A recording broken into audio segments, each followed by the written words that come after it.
And we continue learning Mesilas Yesharim daily. Again, apologies for the lateness of the Yeshirim. We're slowly catching up. We're holding in the 19th chapter, the chapter dealing with Chasidus. We're holding on page 356 in the Artscroll Mesilas Yesharim. Says Ramchal, now that we finished discussing Chasidus, as in Gemilas Chasadim, says the Ramchal, Hachelik Hasheni min Chasidus u'boifen asiyah. This is a second form of Chasidus, which is what? When you come to perform actions. This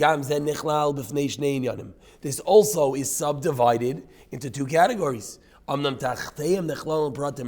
under those two categories are many more details.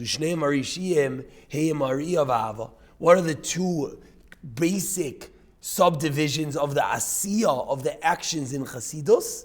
Yira and Ava.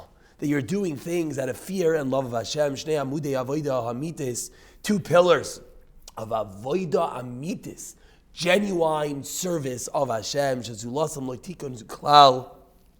That without them, there is no avodah at all. So says the Ramchal, let's understand what exactly avas Hashem, yiras Hashem, b'chal yira yesh achna milfnei yisbarach. Included in yiras Hashem, the fear is achna, submissiveness. Haboishes b'koiriv b'kravel avadasai, is that we're a bit embarrassed, we're bashful as we come close to Hashem to perform the avodah. Va'kavoid hanaseh el mitzvaysav el shemay yisbarach v'el teirasai, and the honor, the kavod that we get from the Torah as well. Ubchala ava asimcha dveikus v'akina. So what? And what's included in? That's what's included in the yira. What's included in the ahava? Says the Mesilas Yesharim is the simcha, dveikus, v'akina, the joy of serving Hashem, the dveikus in serving Hashem, and the kina. You have to be zealous when it comes to defend Hashem's honor. What is yira? Says the Ramchal. Yiras roimimeus. The yira, the fear of the exaltedness. How incredible and large and amazing Hashem is. That what does Chasidus mean? That when we do a mitzvah, we think, Yiras Romimeus, we're serving, we're davening to this being, to this exalted, incredible, or doing a mitzvah to this entity. Because in front of the King of Kings, you're doing this maisa or you're davening. This is what Rav Eliezer and Brachas taught us.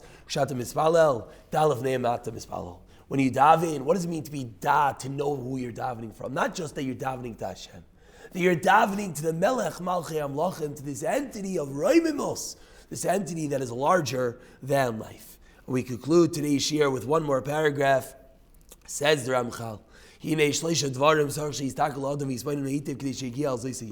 how do we come to this? How do we come to this fear of Hashem? There are three details, three things that we come to this year. Number one, you're standing in front of God Himself and you're having a direct conversation with Him. You don't see Hashem. Now it's true that it's very difficult to understand this because we don't really see Hashem in front of us. The physicalities of the matter doesn't help us because we don't see Hashem. Mishu bal seichel nachain b'ma'at this point, this a little bit of thought, v'simas leif, and a little bit of putting your heart.